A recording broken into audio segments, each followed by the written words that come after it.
how do you know which type of flexibility technique is to be implemented?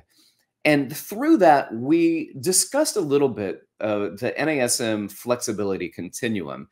And within the flexibility continuum, there's corrective flexibility, there's active flexibility, and there's functional flexibility.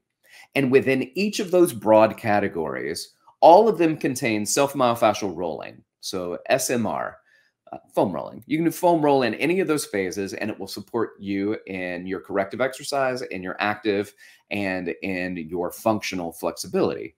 But then there are techniques, stretching techniques that are applied under each of those. So in corrective flexibility, we have something called static stretching. It's the type of stretching most people think about when they think about stretching. So static stretching is a type of corrective flexibility. It's designed to increase the length of shortened muscle tissues. So how do you do that? I don't know, 1 to 2 sets of holding a stretch for 30 to 60 seconds.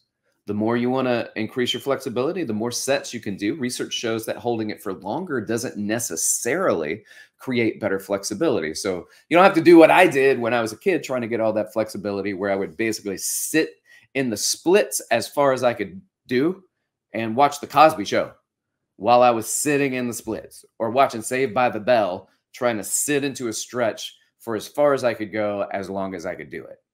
You don't have to do that. You can do it for 30 to 60 seconds, get out of it, go back into it, do it again. And you can do it for higher sets, but you don't have to hold it for that long. Within that, so the active stretching has active stretches, and active stretching is a type of active flexibility technique designed to increase strength of the functional antagonist to the muscle that you're trying to get range of motion at, and through something called reciprocal inhibition. Now, static stretching uses autogenic inhibition. Active uses reciprocal inhibition, which is the muscle on one side moving through one side inhibits the movement of muscles on the other side, or the activation of muscles on the other side.